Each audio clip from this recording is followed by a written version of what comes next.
let's talk about how you can get out of trouble if you find yourself in some extremely bad situations of your own making. If you have done something terrible, like, I don't know, bombed a mosque, joined a neo-Nazi group, you can transition. And suddenly, what you did wasn't so bad, right? And I'm not even joking. You sound like a doctor's advert. You know those American adverts for medicine they have in the States? And it's like, if you've done something bad, call me. I'll make you a woman. It's literally Better Call Saul. Yeah. But for gender transitioning. And that's where we are, right? So this is the case as reported on Lotus.com. 800-519. It's amazing, isn't it? The leader of an extremist militia, I mean, Jesus Christ, who orchestrated a 2017 pipe bomb attack on a mosque in Minnesota, has expressed his wish to be identified as a woman while alleging that a combination of gender dysphoria and right-wing misinformation precipitated the inner conflict inspiring his actions. Right. From a scale of 0 to 10, how much do you believe them? 0 being the end of not believing them? I don't know. I'm going to go with a big old 0. I have no idea. I mean, it just seems like a massive cop-out, doesn't it? Yeah, to me, it sounds like he found out who the judge in his case is going to be, realised that he's a left-winger and gone, rightio, and then I'm going to play the part. We will get to that in a minute, right? But I just find it hilarious. It's like, yes, I'm part of a Nazi group. Yes, I bombed a mosque, but also I'm trans. So I shouldn't be punished.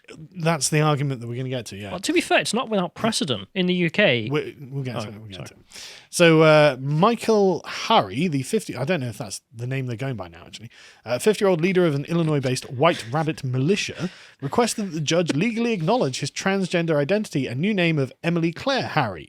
In December, he was found guilty on civil rights and hate crime charges, referring to this bomb attack, and he faced life in prison with a minimum sentence of 35 years.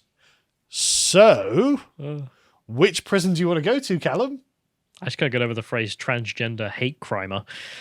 You know, transgender mosque bomber. But if you're going to go to prison for 35 years because of something stupid you've done, and obviously we disavow political violence, then you can... I'm pretty sure every member of Al Qaeda would prefer being in a female prison to a male prison. I mean, who wouldn't? Like, women prefer being in female prisons. Men prefer being in female prisons. Less likely to get raped by men. Less likely to get beaten by the guards, probably. Yeah. But anyway, so the official court documents argue that Hari was living a double life and planned a trip to Bangkok and Thailand for sex reassignment surgery. They strongly desired to make a full transition, but knew she would be ostracized from everyone and everything.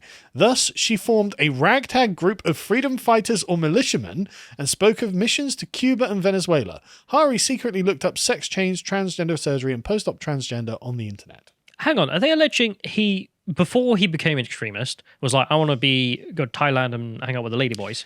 And then he decided, actually, the way to do this is white nationalism or something? I've no idea. It seems very confused. As I understand it, it seems that, yes, at the same time that they were white nationalist terrorists, she was also looking up how to transition. Right, so the femboy Nazi meme... is kind of true, yeah. Is real. Yeah. And cringe, just to be clear. Femboys and Nazis are both cringe. Let that be on the record from me. Anyway, put that on my gravestone. So this is not the first time. This happened in Britain back in April, where a transgender neo-Nazi, has been spared jail because they've suffered enough, according to a judge. And honestly, right? Can you refute that? Transgender neo-Nazi, is that person suffering? They probably are. Is that person living their best life? Probably not. You've got me there. Exactly. I can't even argue the consequence, the conclusion. But anyway, so this was Taylor Parker DiPepe. Not making that up. Taylor Parker DiPepe. Pepe. The memes. I just can't get over the meme. Meme magic is real. It's real. But anyway, she, I don't know, I think, had threatened journalists as part of an interstate intimidation effort by neo-Nazi ring Atomwaffen Division. And it's just Atomwaffen trannies are being forgiven by judges now. Atomwaffen say trans rights. I mean, that's kind of where we're at, right? Like, One of the most violent far-right groups in the US. Oh, sorry, this is in America. I apologize. I thought this was British. But they've been accused of plotting to bomb an LGBT plus nightclub, murdering gay and Jewish student for whose death they celebrated. During his time in the group, Pink News. Whoa, Pink News. Yeah, they might be a Nazi, but let's not misgender. It's transphobia here. I'm not happy about. But I'm just going to use gender neutral they, because I have no idea. They joined Atomwaffen, and they them then went on to plan a bombing of a mosque. Atomwaffen? Sorry, a nightclub. Yeah. Anyway, so during the time of the group, Parker DePepe drove members around Florida to place swastika-splashed posters and threatening messages on properties. Ultimately, federal judges sided with DePepe's attorneys. Sorry, like in my head, the posters are just like the trans rights flag with the swastika in the middle. Adolf Hitler says trans rights. Just, I don't know what the posters were. We don't see them, but I could speculate. Oh god, it's just so ridiculous, though, isn't it? Yeah. Like, welcome to the 21st century. Yes, we thought we'd have flying cars, but instead we've got transgender Nazis. I love how both the avatars of like socialism and Soviet Russia and National Socialism, you know that meme where it's got like Stalin looking back at the modern left and he's like, what did I do? Yeah. You've got the same for Hitler now? Yeah, it should be like, a mirror image of it. All these femboys being like, leader, did I do right? It's like, what the hell are you? God. And Hitler and Stalin just like, what was it? How did this happen? Your ideology, lads. This is where it leads. Yeah, I think you deserve a slap around the back of the head and you should be sent to school. Anyway, this is just so nonsense. So anyway, the federal judges sided with Parker DePepe's attorneys, who argued that the 21-year-old risks further suffering if imprisoned. A prison sentence, they added, would be the latest troubling turn in Parker DePepe's life. They're only 21, so this I think is a great argument that children shouldn't be allowed on the internet. I can't imagine being the attorney who's on defense, and then the judge starts saying you're right, and like looking at your notes and be like, he bought it. Great, I am right. A prison sentence, they added, would be the latest troubling turn in their life, having experienced abuse from an unaccepting father and an alcoholic stepfather. From an unaccepting after, it says, but I guess that's a mistake. An unaccepting father, an alcoholic stepfather, and tormenting school bullies. So this gets to the heart of it, doesn't it? People join extremist organizations because they have emotional problems, because they have a poor family life, they have rough upbringing, and they're bullied and whatnot, right? So you have responsibility, if you have children, to raise them well and make sure they don't turn out like this poor person. That's half the story. The other half being people can be pushed into it through ideological. Sure, and well, but the point is, why is that person looking for a radical ideology to satisfy that sort of missing component in their life? Right. I don't want to be absolutist about it. There are a lot of reasons people join. I'm not saying it's the only reason or anything like that, but I think as a general stereotype, this is probably pretty true. There's going to be a big section of it. Exactly. These people have got severe emotional problems and they seek solace and acceptance in radical online groups. So yeah, not the sort of thing that we want to happen, obviously. Anyway, the trans man abused by his family found solace with neo-Nazi knuckleheads. They're just like pipe bombs. They're just knuckleheads. What? I just get the idea of him walking into, like, they're all got shaven heads and Nazi memorabilia on, and he walks in and being like, hey guys, I'm trans, can I hang out with you guys? And Depends, they're like, do you hate the Jews? And he's like, yeah, they're, come on, bro. Yeah. Just the guy at the front's got like a rainbow flag with a swastika in it, and being like, yeah, don't worry, you're safe here. Oh, God. Anyway, so in light of this, the district judge, John Coffenor, agreed that suspend a sentence. None of us have suffered the difficult situation this defendant has endured as a result of his gender identity. Enough's enough. So this is... What about the people at the nightclub? I don't know. Who were almost bombed? No. Not the problem.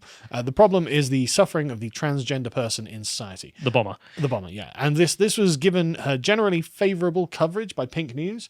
When it comes to a straight cisgender person, they're like, oh, they're evil. But when it comes to a terrorist, yes. Well, no, but people who aren't terrorists, right? People who are just far right. People like, Lord Voldemort and whoever else. Anyone who... Da baby, people like that. They treat them as if they're, moral, like, abominations. But an LGBT terrorist. But no, an LGBT Nazi terrorist. Ooh. Everything is forgiven. Oh, well, don't worry, we're not going to condemn him. All of this reporting is totally objective, totally neutral. Because it comes to the conclusion where the judge is just like, oh, well, they've suffered enough because of their gender identity, and that's fine. The fact that they're a Nazi Just doesn't matter. The reason I mentioned it was not without what was it, precedent, though, is my reference to the UK being, there's a great video from Crime Bodge. People should subscribe to Crime Bodge. He's a good guy. And he did a section in which he just listed a bunch of cases, and there are loads of these, a bunch of them who are pedos as well, who got to court and were just like, yeah, I'm transgender, so therefore I did nothing wrong. And the judges on several cases, like not just one or two, several, decided that, yes, you're right, son, therefore you should have no prison time. Well, it turns out American judges agree. They're just as fallible to this thing because the institutions have just been infected with the same ideology. But I mean, it just seems to have created an easy get-out clause, because the standard for declaring one's self-transgender is simply to say, I am transgender. And if that's going to be the argument, well, I'll use it in court. Exactly. And from that point onwards, any pushback against that is transphobia. And so you're not allowed to suggest that they're not actually transgender. And so there we go. You know, Tommy's in court right now. I in my head, I'm just like, imagine if he does that. He can turn up in a dress. Your Honor. What are they going to do? Tell him he's not? Yeah. That would probably be a hate crime. Thank you for watching this clip from the podcast, The Lotus Eaters. If you want more from us, please go over to lotuseaters.com and subscribe to get access to all the premium content that we have on the site. Yeah, we've got loads of really good stuff there. So we've been doing this for quite some time. So we've got a huge library of content in various different categories. Now, some of my favorites have been the book clubs. I'm personally a big fan of these because it means we get to read good books and important books, extract the useful information out of them, such as with this Roger Scruton's Where We Are, which is a very interesting conservative take on the current culture wars and the state of Britain at the moment. So we go through and explore the meaningful concepts. And here's one that you and Bo did with Frank Dicotta's Mao's Great Famine. It's absolutely brilliant and harrowing to read. And so when all the comments on this were happened to be, well, this was vile, we knew we'd done a good job with it. And we also have many other premium series like the Contemplations, where Hugo and Josh just go through and find something very interesting to talk about, such as this one talks about the idea of political representation and does it work, or is it a bit of a myth? And of course, we have the history content, which probably my personal favourite. In this particular one, myself and Bo talked about the achievements of Frankish warlord Charles Martel. Do you know what he's famous for, Callum? Stopping the Muslims at Tours. That's right. And we also do a bunch of premium videos and interviews and things like this. So in this one, we happen to have an interview with Michael Malice, who's a very, very charming guest, and I very much enjoyed this one. And we also do a bunch of premium podcasts about stuff that perhaps isn't appropriate for YouTube or various other platforms like that because of, some things outside of their editorial bounds. So if you'd like to get access to all that premium content, please go over to lotuseaters.com and subscribe for as low as £5 a month. Thank you.